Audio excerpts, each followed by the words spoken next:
کہ اللہ کہتا ہے, ہم جب کہتے ہیں نا یہ انسانوں کی خدمت کرتا ہے, بہت اچھا ہے, تو اللہ کہتے ہیں سب سے پہلے جس نے تم پر احسانات کیے, جس نے تمہیں پیدا کیا, اس کو تم بھول گئے. میں گھر کی ایک مثال دیتا ہوں, ابا اماں کی.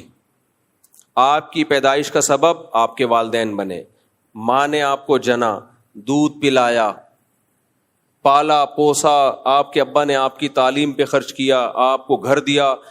ایک طویل عرصے تک آپ ماں باپ کے احسان میں پلے رہے, پل پل پل آپ ماں باپ کے محتاج تھے. جب آپ اپنے پاؤں پہ کھڑے ہو گئے, اب آپ غریبوں کو کھانا کھلا رہے ہو, مسکینوں کو کھانا کھلا رہے ہو, لوگوں کے ساتھ تھینک یو ہنس کھیل کے بات کر رہے ہو. ابا کو لفٹ کرانے کے لیے تیار ہو ہی نہیں. دنیا تو کہے گی آپ بہت اچھے ہو, لیکن کوئی عقل مند ہوگا نا جو صحیح اینگل سے دیکھتا ہوگا, وہ کہے گا اس کا کیا فائدہ, جو اپنے تھے ان کو آپ بھول گئے اور جو غیر تھے ان کو آپ نے اپنا بنا لیا. بلکہ اور تانے ملیں گے آپ کو. تو اللہ کہتا ہے نحن اقرب الیہ من حبل الورید هو اعلم بکم اذ انتم اجنۃ فی بطون امہاتکم. وہ تمہیں اس وقت سے جانتا ہے جب تم ماں کے پیٹ میں چھپے ہوئے تھے. اس وقت تمہاری ماں تمہیں نہیں جانتی تھی, اس وقت سے جانتا ہے. اسی نے پانی کے اندر ایسے سافٹ ویئر انسٹال کیے ہیں کہ ماں کے رحم میں جانے کے بعد اس میں آنکھ, ناک, کان, دل, دماغ, جگر بنتے ہیں. یہ ساری نعمتیں تمہیں اس نے دی ہیں. پھر جب تمہیں دنیا میں لایا تمہاری ماں کی چھاتی میں اس نے دودھ کے چشمے جاری کر دیے. پھر ماں کو جو ممتا دی, بے پناہ محبت دی, یہ بھی آٹومیٹیکلی نہیں ہے. خدا کا انکار کرنے والے ہر چیز فطرت پہ ڈال دیتے ہیں کہ نیچر نے یہ سکھایا ہے. بھائی یہ نیچر تو اندھی بہری گونگی ہے, وہ کیا سکھائے گی کسی کو؟ اس کے ہاتھ ہیں, اس کے پاؤں ہیں, اس کی ٹانگیں ہیں, اس کے پاس اسپیکنگ پاور ہے جو وہ سمجھائے گی. اللہ نے دیکھو اپنے وجود کو ثابت کرنے کے لیے نا کیسی کیسی مثالیں دی ہیں. ہم یہ کہتے ہیں نا ماں کی محبت نیچرل ہے, تو سانپ میں کیوں نہیں ہے؟ سانپ کی مادہ انڈے جنتی ہے, انڈے دیتی ہے, اور جیسے ہی بچے نکلتے ہیں کھانا, بچے سب سے پہلے ماں سے دور بھاگتے ہیں سانپ کی مادہ کے. نہیں آئی میرا خیال ہے بات. اگر یہ نیچرل ہوتا تو سانپ کی جو بچے جب وہ جنتی ہے تو اس کی ممتا کہاں چلی جاتی ہے اس وقت؟ آپ کہہ سکتے ہو تو زہریلا جانور ہے سانپ, تو اس کی نیچر ہی یہی ہے کہ وہ محبت ہی نہ کرے کسی سے. مچھلیوں کو دیکھ لو آپ, میں نے تو ایکویریم میں مچھلیاں بہت پالی ہیں. مچھلیاں تو زہریلی نہیں ہوتی, کتنی پولائٹ سی مخلوق ہے مچھلی, فش آرام سے یوں یوں یوں تیر رہی ہوگی. مچھلیاں جب انڈے دیتی ہیں پہلے تو انڈے کھا جاتی ہیں, وہ انڈے جو بچتے ہیں اس سے چھوٹی چھوٹی مچھلیاں نکلتی ہیں, پھر ان کو بھی کھاتی ہیں. وہ ماں خود اپنے بچوں کو کھاتی ہے. جو بچہ بچ نکلنے میں کامیاب وہ جی لیتا ہے, ورنہ اکثر بچے ماں بولو کھا جاتی. اور بھی مخلوق ہے ایسی, کچھ جانور ایسے ہیں جن میں ماں بچہ جن کے کھا جاتی ہے, اور کچھ جانور ایسے ہیں جن میں ماں کی بچے سے محبت ہوتی ہے, اور کچھ ایسے بہت زیادہ ہوتی ہے, اور کچھ ایسے اتنی زیادہ ماں بچے سے محبت کرتی ہے کہ اپنی جان دے دیتی ہے, بچے کو بچا لیتی ہے. تو اس سے پتہ چلتا ہے بھائی یہ خود بخود نہیں ہے, یہ ایک مینجمنٹ ہے. فطرت نے ہر ماں میں اس کی جو ہے نا ایک خاص طریقے سے محبت کے سافٹ ویئر انسٹال کیے ہوئے ہیں. کسی میں محبت زیادہ ڈال دی ہے, کسی میں کم ڈال دی ہے, کسی میں بالکل بھی نہیں ڈالی, اور کسی میں نفرت ڈال دی ہے, اور کسی میں بہت زیادہ نفرت ڈال دی ہے. تو یہ ماں کی محبت کو ہم نیچرل کہتے ہیں, یہ اپنی زبان میں کہتے ہیں, ورنہ نیچرل اصل میں اس دنیا میں کچھ بھی نہیں ہے, سب خدا کا پیدا کردہ ہے. اب جب آپ دیکھتے ہو نا کہ کون سے جانور ہیں جن کے ماں کے دل میں, اچھا کچھ جانور ایسے ہیں کہ ماں تو محبت کرتی ہے, باپ نہیں محبت کرتا بچوں سے. جیسے اکثر جانوروں میں باپ کے دل میں کوئی محبت ہوتی ہے بچوں سے. بھائی بکری اپنے بچے کو پالتی ہے, بکرا پالتا ہے جس کے بچے ہیں؟ مجھے لگ رہا ہے آپ لوگ کے یہاں پالتا ہے, مجھے خیال بھی چپ بیٹھے ہیں. بکری بچے کو پالتی ہے, بکرا نہیں پالتا. گدھی گدھے کو پالتی ہے, گدھا نہیں پالتا. اس کو کوئی ہوش ہی نہیں ہے کہ میرا بچہ ہے یا پڑوسیوں کا بچہ ہے, اسے کوئی فرق. مچھلیوں میں کیا ہوتا ہے, بچے پیدا ہوئے مچھلیاں کھانا شروع کر دیتی ہے, لیکن بعض مچھلیاں ایسی ہیں اتنی محبت کے جو پیر ہے نا, ماں بھی پالتی ہے اور اس مچھلی کا باپ بھی پالتا ہے. تو اگر یہ خود بخود ہو رہا ہوتا نا تو اس میں اتنی خوبصورت مینجمنٹ نہ ہوتی. اب سائنسدانوں نے جب غور کیا نا کہ کون سی جانور ایسا ہے جس کی ماں میں محبت بہت زیادہ ہے, کسی میں کم ہے, کسی میں ماں اور باپ دونوں میں ہے, اور کسی میں بالکل بھی نہیں ہے, تو دیکھا کہ جن جانوروں کا گروتھ ریشو بہت کم ہے اور وہ بہت کم ہے, ان میں ماں کی ممتا بہت زیادہ. اور کچھ جانور ایسے ہیں جن کا گروتھ ریشو بھی کم ہے اور ان میں بچوں کے مرنے کے چانسز انوائرمنٹ اور ماحول کی وجہ سے بہت زیادہ ہیں. تو ان میں ماں کی اور باپ کی ممتا زیادہ نہیں بلکہ بہت سے بھی زیادہ ہے. اور کچھ جانور ایسے ہیں جن کی گروتھ ریشو بھی کم اور وہ طوفانی ہواؤں میں پیدا ہوتے ہیں اور بے تحاشا ان کو طوفان جھیلنے پڑتے ہیں. تو ان میں صرف ماں اور باپ کی محبت نہیں, پورے خاندان کی محبت ڈالی ہوئی ہے, سارا خاندان مل کے بچے کو پالتا ہے. یہ جو پینگوئن ہے, آپ اس کی ویڈیوز جا کے دیکھو. ابے وہ پینگوئن نہیں جو 3 پیس سوٹ اور ٹائی پہن کے وہ سمندر کے گرد گھوم رہے ہوتے ہیں, 3 پیس سوٹ اور ٹائی میں نہیں, وہ جس کو پانی کی بلی کہتے ہیں میرے خیال ہے اردو میں, وہ 3 پیس. مجھے تو ایسا لگتا ہے, میں نے دیکھا ہے وہاں ناروے وغیرہ میں نا, تو وہ 3 جاپان میں بھی برف میں ہوتے ہیں نا وہ, تو وہ انہوں نے ان کا ماحول بنایا ہوا, سخت شدید سردی میں رہتے ہیں وہ. تو یہ انٹارکٹیکا وغیرہ میں جہاں پر بہت برفانی ہوائیں, طوفان, تو بچہ ان طوفانوں کو نہیں جھیل سکتا.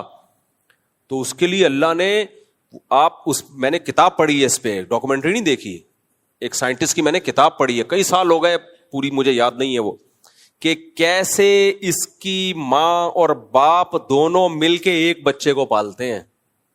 ہم ایسے 19 کو نہیں پال سکتے جیسے وہ, چڑھاتا رہوں گا میں, چڑھاتا رہوں گا, جیسے وہ, اللہ نظر سے بچائے. تو جیسے وہ ارشاد بٹی نے مجھ سے پوچھا تھا نا کہ آپ یہ قوم کی خدمت کر رہے ہیں, وہ بھی بیچارہ فیملی پلاننگ والوں سے متاثر ہے نا, کہہ رہے بہت اچھی خدمت ہو رہی ہے, بہت اسٹائل سے وہ طنز مارے تھے اس نے. تو لوگ سمجھتے ہیں میں شرمندہ ہو جاؤں گا, میں شرمندہ ہوں, لیکن اس پہ شرمندہ ہوں کہ پروگریس جتنی ہونی چاہیے اتنی ہے نہیں, پھر میں شرمندہ ہوں. جو رزلٹ ہونا چاہیے وہ ہے نہیں. 19-20 تو آپ آج کل آپ کے پی کے میں جاؤ آرام سے, 19-20 کوئی مسئلہ ہی نہیں. تو خیر, تم کتنے ہو؟ 6 بہن, تو تم 19 کہہ رہے ہو ان کو یار. خیر, وہ ایک آدمی سے کسی نے پوچھا آپ کے کتنے بچے, آپ کے ابا کیا کرتے ہیں؟ انہوں نے کہا ہم لوگ 28 بہن بھائی ہیں. تو اس نے کہا میں پوچھ رہا ہوں آپ کے ابا کرتے کیا ہیں؟ کہہ رہے میں نے بتایا نا ہم لوگ 28 بہن بھائی ہیں. کہہ رہا بھائی میں پوچھ رہا ہوں کرتے کیا ہیں؟ تو کہہ رہے یہ کام نہیں ہے کیا؟ یہ کام نہیں. خیر وہ ایک مزاح تھا. تو پینگوئن کو دیکھ لو, آپ ڈاکومنٹریز دیکھیں, اس کی کتابیں پڑھیں اس کے بارے میں, گوگل پہ سرچ کریں, کیونکہ جھکڑ ہیں, برفانی طوفان آتے ہیں, اس بچے کو کا سروائیو کرنا بہت مشکل. لیکن اس کے ماں باپ اس بچے کو جننے میں اور پالنے میں اتنی تکلیف اٹھاتے ہیں, ایسے جان جوکھوں میں کھیل کے اور اس کی ہیلپ کرتے ہیں, اپنے بچے کو پالتے ہیں. اور پھر اس کے بعد باقی خاندان بھی ساتھ دیتا ہے, وہ پورا پریوار جو ہے نا جھنڈ میں جا رہے ہوتے ہیں. چلو جی ماں پیچھے رہ گئی تو دوسری انٹی آتی ہیں اس کو گلے لگا لیتی ہیں. انسانوں میں ایسا نہیں ہے, ٹھیک ہے, دوسری انٹی آئیں گی وہ اس کو گلے لگا لیں گے, چل بھائی جب تک تیری ماں نہیں آتی تھوڑی دیر کے لیے برفانی ہواؤں سے میں تجھے بچا لیتی ہوں. لیکن جن جانوروں میں گروتھ ریشو بہت زیادہ ہے, تنادن پیدا ہوتے ہیں, ان میں اللہ اگر ماں کی ممتا رکھ دیتا نا تو ماں تو سارا دن سینکڑوں بچوں کو پال پال کے خود مر جاتی وہ, اور اتنے ان کے گروتھ ریشو ہوتا کہ وہی نسل ہوتی, باقی دنیا میں سب ختم ہو چکے ہوتے. سانپ کی مادہ ہزاروں انڈے دیتی ہے, اب وہ ہزاروں میں اگر 500 بھی بچ جاتے تو سانپ ہی سانپ ہوتے دنیا میں. اسی طرح مچھلیاں, میں نے ایک فش پالی ہے, وہ ہے کون سی فش ہے, گولڈن فش, موٹی سی نہیں ہوتی, 10,000 انڈے کہتے ہیں ایک وقت میں دیتی ہے وہ. 10 ایسی مچھلیاں ہیں, 10,000 انڈے اور 20 50 ہزار انڈے, پھر ان سے 50 ہزار بچے نکلتے ہیں. اب آپ سوچ لو 50,000 بچے نکلے, وہ 50 کے 50,000 ماں نے پال پوس کے اسکول بھیج کے ٹیوشن فیس لگا کے سارے ویکسین کروا کر اس کو جوان کر دیا. ان 50,000 کی جب شادی ہوگی تو ایک ایک کے 50,000, تو 50,000 کو 50,000 سے ضرب دو تو اکائی دہائی سینکڑا, 1000 10,000, کیا اکائی دہائی سینکڑا 1000 10,000 لاکھ 10 لاکھ کروڑ 10 کروڑ ارب, تو تقریباً 5 ارب یا 50 ارب, صحیح کیلکولیشن کر لینا گھر بیٹھ کے, 50 ارب تھوڑے دنوں میں ہو جاتے. تو مچھلیاں ہی مچھلیاں ہوتی میرے بھائی, سمندر میں تو پاؤں رکھنے کی بھی جگہ نہیں ہوتی, پھر وہ سب مر جاتی, تعفن پھیلتا. تو اللہ نے کہا اتنے بچے یہ پیدا کر رہی ہے تو ان کی ماں کے دل سے اللہ نے ممتا چھین لی, بولا کھاؤ, جو نکل گیا وہ میچ جیت جائے گا. ٹھیک ہے نا, وہ پہلے دن سے ہی بھاگنا شروع کرتا ہے, پہلے اماں سے جو نکل گیا وہ جیت گیا. تو بھائی یہ ماں کے تو وہ بھی مچھلی ہے. تو اچھا کچھ جانور ایسے نر اور مادہ دونوں مل کے پال رہے ہیں اس کو, تو یہ پورا ایک مینجمنٹ ہے. قرآن کی اس آیت کو یاد رکھو, قرآن جہاں بھی اللہ کی کائنات کے مظہر ہمارے سامنے رکھتا ہے کہ کائنات میں یہ کچھ ہو رہا ہے, یہ کچھ ہو رہا ہے, 2 لفظوں میں اللہ اپنی قدرت کو بیان کرتے ہیں. اللہ کہتے ہیں ذالک تقدیر العزیز العلیم. بہت زبردست آیت ہے, اللہ کرے سمجھ میں آ جائے.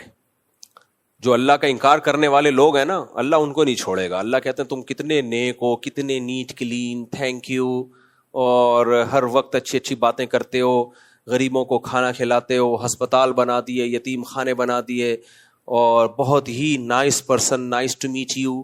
یہ سب جب تم سے کوئی ملتا ہے تو لوگ کہتے ہیں نائس ٹو میٹ یو, بہت خوش ہوتے ہیں. اور لیکن اگر تم مجھے نہیں مانتے, اللہ کہتے نہیں چھوڑوں گا میں, کیونکہ تم نے چھوٹا جرم نہیں کیا, چھوٹا جرم نہیں کیا.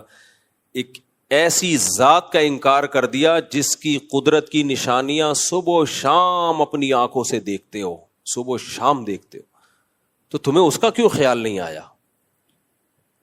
تو تقدیر العزیز العلیم, تقدیر کہتے ہیں مینجمنٹ, اندازہ, ایڈجسٹمنٹ. یہ سب الفاظ تقدیر کے لفظ میں سما سکتے ہیں. ایڈجسٹمنٹ ہے اس میں, مینجمنٹ ہے اس میں, ایک ہمیں ایک کیلکولیشن ہے اس میں, ایک ہوائی نہیں ہے, ورنہ نظام چل نہیں سکتا تھا. اب ملحد اور ایتھیس کیا بولتا ہے؟ ایتھیس بولتا ہے کہ حسن اتفاق ہے اس لیے ایسا ہو رہا ہے, یعنی خوبصورت مینجمنٹ ہے نیچر کی وجہ سے. اللہ کیا کہتے ہیں؟ خوبصورت مینجمنٹ ہے نیچر کی وجہ سے, لیکن اس نیچر کو بنانے والا کون ہے؟ خالق. خود بخود یہ نیچر بنی نہیں ہے. یہ فزکس کے جو لا ہیں اور جو پوری دنیا جن قوانین پہ چل رہی ہے, یہ خود بخود نہیں بن سکتے, یہ ہو نہیں سکتا. تو اس لیے اللہ کی نظر میں سب سے بڑا مجرم وہ ہے جو خدا کا انکار کرے. ہلکا جرم نہیں ہے.